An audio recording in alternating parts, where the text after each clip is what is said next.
Pamela Smythe from the University of Waterloo. I'm one of the hosts of Beyond the Bulletin, the podcast of internal communications at the university. We bring you news and views from the U-Waterloo community. Please spread the word that we're on SoundCloud.com or wherever you get your podcasts. And now the interview from episode 125 of Beyond the Bulletin, originally broadcast on April 29th, 2022. As the Faculty of Health's first Indigenous knowledge keeper, Myeengun Henry provides strategic leadership to the faculty and its response to the Truth and Reconciliation calls to action. He is a former chief, advisor to the Ontario Provincial Police, and elder at other post-secondary institutions. In our interview, he shares what motivates him and his goals for his role at Waterloo. I'm so pleased you could join me, Myeengun. Welcome to the podcast. Ani Wujo, it's nice to be here. I'm just excited to share this time with you and talk about some exciting things. Me too. How would you describe the function of an Indigenous knowledge keeper? Well, if we go across Canada, you'll get various definitions of what that is. So we're defining it here in a way that we think is comfortable for this university. And I think the function of a knowledge keeper, to reflect on the various nations that live in a region. We have Métis and Inuit and First Nation people. And if I can kind of get the university to start looking at perspectives that maybe they've overseen in the past, but I think my role will be to try to energize this university on some things that weren't discussed for many years here. Like what? Well, I guess when you look at indigenizing anything, it's talking about our beautiful mother, the earth, and everything that we do in life depends on how well we treat our mother, the earth. I think we need to at least include an opportunity to see how we maintain our relationship and keep her healthy for generations to come. So that's kind of like what I'm trying to do. I'll lead ceremonies. I'll to the certain extent that I can. There's, like I said, there's different nations that live in a region, so I can't do some of the ceremonies that other nations do. But we'll do sunrise ceremonies. We'll do smudging ceremonies. I'll do healing ceremonies right in my office. We do naming ceremonies. So there'll be many things that we do here. Can you explain what a naming ceremony is for people who don't know? Well, for an Indigenous person that has endured things like residential schools in the past, and a lot of our ceremonies were taken away from us, or we didn't practice them. We might have been persecuted for the fact that we were. So now we're regaining a lot of these ceremonies once again, and people are wanting to know what their spirit name and their clans are, and their natural colors are. And so a naming ceremony is that. It's seeking out their traditional name, and maybe if their clan is needed, we'll find that too. The way that these are done is I through a pipe ceremony, I'll interact with the spirits, with our Creator. And then when Creator is kind enough to bring that message back, I just become somebody who delivers that back to them. They already have a spirit name. They just don't know it. It changes their lives because, you're searching for your role here on this earth. And sometimes it takes a long time to figure things out like that. But if you have your spirit name early, then it takes out a lot of the guessing and challenges that you might have trying to search for things. So you know who you are. And especially if you know your clan, you know your characteristics, it's easier to make decisions in life when you know that. That sounds like the role of an elder. Is that what the role you're filling? Well, that's a high word to live up to, but I definitely perform those duties as an elder, and I'm honored to do that. Now, I can see you because we're talking on a web chat platform, and I see you're holding a wing. Yeah, I got my eagle feather here. It's all these years of learning and trying to understand things. There's a lot in my brain here, and when we have conversations like this, I don't know where all that comes from or where it's stored. So the eagle feather helps me define that. It gives me some strength to know that the eagle is helping me even in a day-to-day conversation. So I hold the feather in honor of those warriors who fought to keep our traditions alive, and the eagle feather represents them. So it helps me in conversation and helps me to remember things. I understand. What inspires you in this work? Life inspires me. Like, I know what we've gone through, and I know the history that was put upon our people. But to be able to recover some of that and to help an institution or people to see something they haven't seen before, it inspires me because I want to learn more. And a lot of our elders are getting to that age now where they're leaving this world. And the more that I sit with them, the more I feel that they're trying to present something so that I can carry on the legacy of Indigenous knowledge. And one thing that I want to tell you that it really inspired me mostly, a community member just outside of our nation called our nation and said they found some bones in their backyard. So I went over and looked at them, and I just had a feeling about those bones that they might have been like relatives or something. Oh, I don't know. There was a draw to it that made me feel that way, and we both agreed that they would bring the archaeologist in, and they wouldn't take the bones, but they would examine them. And they identified those bones to be indigenous bones of 3,500 years old. So we did the honorable thing. We buried them back into Mother Earth where we found them. But nobody touched those bones. Like the archaeologists, they had gloves on and they examined them, but they didn't touch them. I was the only one to have touched these bones with my bare hands. And at that moment, it was like they were speaking to me from their day on this earth about the knowledge, about the things that they dreamed about and thought about. And as I was putting them into the ground the way that we're supposed to back to our mother, the earth, it was like an honor. It was like a gift was given to me to take the knowledge that we have and to utilize that knowledge so everybody, learns by it. Non-Indigenous and Indigenous people alike need to know why these are important. what an experience. Looking at the strategic plan for the Faculty of Health, goal number 3 is to, quote, learn as a faculty how to appropriately build indigeneity into our mission. How do you feel about that goal? It wouldn't be that long ago we wouldn't have heard those words at an institution. I think Mm. me growing up, I'm 62 now. I'll be 63 soon, and I've been in a couple of battles in my life: Wounded Knee, South Dakota, Ipperwash, Oka battles, and during that time, we were fighting for people to understand Indigenous people. We were fighting to keep our ceremonies alive because we were considered the vanishing race for many years. So we come in to know ourselves a little bit more now. Our population is actually increasing.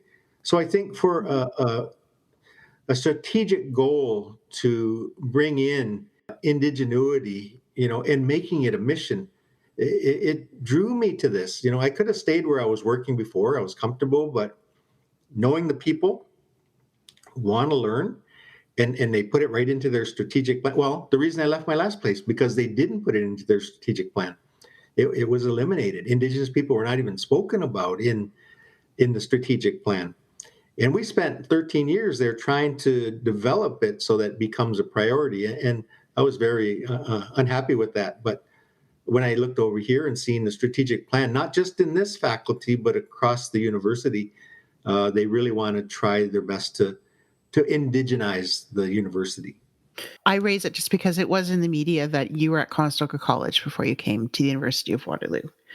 You were in Oka, Ipperwash, and Wounded Knee. Can you elaborate a bit on your experience there?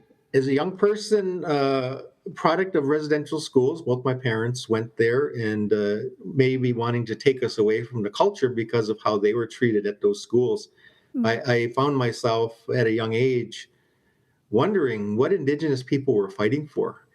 I end up knowing that there was an incident happening in South Dakota, and I was pretty young at the time, but our community in Detroit wanted to go there and support the efforts of keeping the culture alive. So I end up going with a group of people from Detroit, and I was immersed in our culture, like smudging ceremonies and prayers and pipe ceremony.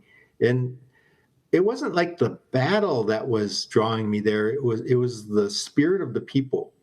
And every single battle that I've been to, Oka, Ipperwash, the battle was the last thing we wanted to do. It's coming and uniting ourselves through ceremony, which was the draw for every single battle that I've been in my life. You know, the last thing anybody wants to do is fight, but when it comes down to it, you almost have to at some point. So I seen those incidents that I've been to as such a rewarding opportunity for me to come to know who I am as an Indigenous person.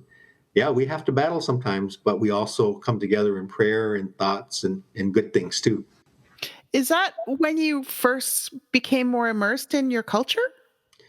It's probably the pivot point in my life. Like Hmm. we always went to powwows. We always knew we were Native, but because my parents didn't really push that in our family, it was always from external sources like powwows or different elders. So, and then around that age when I went, it really became more entrenched in who I am. Yeah, and so I'd say that was the biggest point in my life to want to understand my own culture. Hmm. How old were you? 12. Now, getting back to what you were saying before about how you maybe wouldn't see the word indigeneity anywhere in any institution's strategic plan, what do you think is informing the change? Society has been, I'm going to say, mistreated in terms of the history of Indigenous people. Nobody was taught the true history in the way that Indigenous people seen it. It was always taught by the settlers and how they acknowledged taking of the land, over through power and force and will and gut, but not necessarily how the Indigenous people seen we shared the land with people, because I guess our first reaction to the settlers was they probably are sick or they're probably hungry or they need shelter. We we actually wanted to help the people, and Hmm. our first relationship was about peace and friendship, and then it became more dominant over our people, and then we got disguised within history because they wanted to reflect on the power that they had to overcome a continent that they learned to explore.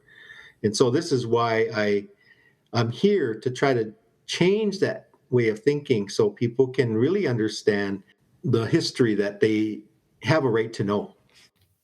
Well, as part of that strategic plan of the Faculty of Health, it goes on to say that to achieve this goal of building indigeneity into their mission, the faculty will pursue these objectives, creating new opportunities for Indigenous faculty, enhancing Indigenous student recruitment and outreach, supporting decolonization, cultural education opportunities for faculty, staff, and students, and finally, to support or create, enhance an environment that invites and respects Indigenous ways of knowing. How would you describe your approach to encouraging that sort of environment for people who maybe are not familiar with it? Well, those words that you just read was a bit of a challenge to me because Oh, the way that I seen it was, why bring indigenuity into a university or Indigenous students into a university to transform them into the way the mainstream operates under an educational system? So that part was something I have to work on here, because we don't want to encourage Indigenous staff, students to come here and just um, protect the way that institutions teach today. We want to change it so that it includes an Indigenous focus on many of the things that they're teaching. So I had to wrestle with that a little bit. but I guess that's why it also says supporting decolonization.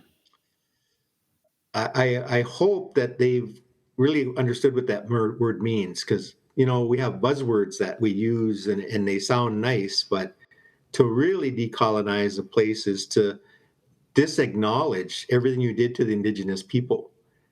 And that includes finance, that includes curriculum, inclusion, that includes everything that's going to make that change. So if you're using indigenize or decolonize, um, that's a real deep rooted meaning, and we have to collaborate and agree on what that means to the institution and the Indigenous community. Hmm. The faculty invites and respects Indigenous ways of knowing. What does that look like? Well, I'm going to find out because faculty might have a section that they teach on Indigenous knowledge, but where are they getting that information from? Or is it accurate? Or is it continual stereotypes that we've always come to know about Indigenous people? So my evaluation, which I'm doing now, is all about that. Like, where are you getting this information from? How do you understand it? It's relevant or real. And I'm not saying I'm an authority on everything, but I just want to make sure that it's done with consent of Indigenous people. Is there a reason why you'd want to be part of the Faculty of Health in particular? That's more my area. I work as a traditional healer, and some of the methods that I use for traditional healing is really different from Western medicine. And I think what I need to do here is to include in the Faculty of Health some of the ways of understanding healing from an Indigenous perspective. I love science and I love research, but there's a spiritual element to healing too that sometimes goes amiss when we're teaching about medicine and in healing practices. So I'm going to include that in everything that I do. Like, let's balance it out with how we understand healing to be. Well, the faculty is home to global leaders in tobacco research, and tobacco has great importance in Indigenous culture. How might these two perspectives successfully coexist? Well, we've demonized tobacco to a point where it's become a recreational tool for people. But when we influence the understanding of tobacco, which is a sacred medicine for us, in fact, it was the first medicine that humans came to when we came to the earth. In Ojibwe teaching, the earth was created perfectly and in harmony. And then the last part of creation was to bring humans to the earth. And they put us right next to the tobacco plant to use in our ceremonies. Remember when I said we do naming ceremonies and things like that? You have to pass tobacco to a person who does those ceremonies, and they use that tobacco to ask Creator for those things. So tobacco can, I always tell people very clearly, it could save you or it could kill you if you use it in the wrong manner.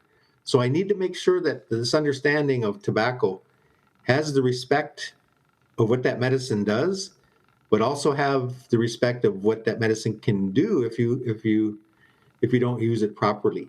And we see health issues arise from people's unhealthy use of tobacco.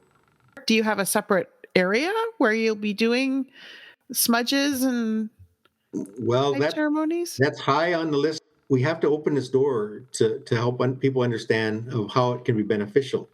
In fact, well, if we look at the laws today in Ontario, uh, the only thing that's exempt from the tobacco law is pipe ceremonies. So there's a section within the Ontario Smoking Act, I believe that's what it's called, allows for ceremonial use of tobacco. So we're exempt from the same regulations that would regulate smoking in a building. If I'm doing it in a spiritual manner, then it's fully legal. What is the approach that you take to get changes made that you would like done? The way that I do things is through relationship. So you have to kind of be strategic in everything you do, how you get the best results out of that. And I learned that from a man named Elijah Harper, who you might have heard about before. I've met him. Oh, did you? I used to live in Winnipeg. I used to He work at the was, legislature. he was a great friend of mine, and I seen his mild manner, open doors really wide just by being the way that he was, and I kind of mimic him in a lot of ways. I'm still friends with his wife. We still talk quite a bit. Can you just explain, just for people who are from a different vintage, maybe, who may not even know what the Meech Lake Accord is? Could you could you please explain Elijah Harper and his contribution? Well, I always tell people this. One particular province, Quebec, always felt that they were special. They had a special reason for being a distinct province because they kept their French culture alive. During the time, 90s, Canada was really considering giving them special acknowledgement as a province here in Canada. And it had to go through the system. All the other provinces had to endorse it, so it was a process. And for some reason, in some very unique reason, it came down to the legislature in Manitoba, where an Indigenous man happened to be Elijah Harper. He was part of this process to make the decision on whether that was approved or not. And Elijah knew what happened to the Indigenous people. So he bravely, against all types of pressure for him to push this through, held an eagle feather up and said no. The most important thing is here, and ironic thing here, was it happened to land on an Indigenous person's opportunity to to say no. Yeah. How ironic would that be? In Canada, we had no Indigenous people hardly in politics at that level, but he just happened to be there, and he made that decision. And he's a hero today, to that generation. And I teach about him in my course, so I want everybody to know who Elijah Harper is. And so the Meech Lake Accord did not go through. Exactly. What else would you like to share? Well, I'd like to. Well, this might be hard for you to understand, but bujo Myeengun and dejnikas deshkan zibe no jabak Myeengun dem get che manado chimigwech min waka kinna manda ganaj when gish get nongum. Get che manado chimigwech min waka kinna wesyak mampi. Get che manado chimigwech min waka kinna wabanung jawanung epping nish mokki wade nung. Get che manado chimigwech min waka kinna ningo do de moin. I wanted to say that because that language was against the law for us to use. Not too far in our history, to smudge, to dance at powwows were against the law. For us to get a post-secondary education was against the law here in this country. For us to join the military was against the law here in this country. And for a Native woman to marry a non-Native man, she lost her status. But if a Native man married a non-Indigenous woman, she gained full status as a Native person. These are things that I think Canada needs to understand. So I like to tell people, let's open up these conversations. And what it'll do, it'll stamp out some of the racism and stereotypes that we have, because they only come from people that don't understand. And this is where I want to go with our conversations, all the time, of why we have treaty rights, why we all sign those treaties, and why we all have to live up to them. Well, I'm glad that you spoke to me in your traditional language. Was that Ojibwe? That's Ojibwe, yes. I understood Miigwech, but I didn't understand anything else. You're right. I thank Creator for everything. It was almost like a little prayer that I gave thanks to this beautiful life that we have. Thank you for that. And thank you so much for being here at the university and here with me today. It was a pleasure speaking with you. Thank you so much. It was appreciated. Thank you for listening to this interview from the Beyond the Bulletin podcast from the University of Waterloo. You'll find our archive of full episodes on the University of Waterloo website, and select interviews are on the university's YouTube channel. Just look for our playlist there. I hope you'll join Brandon Sweet and me for new episodes on Fridays, and please tell your Waterloo connections about us.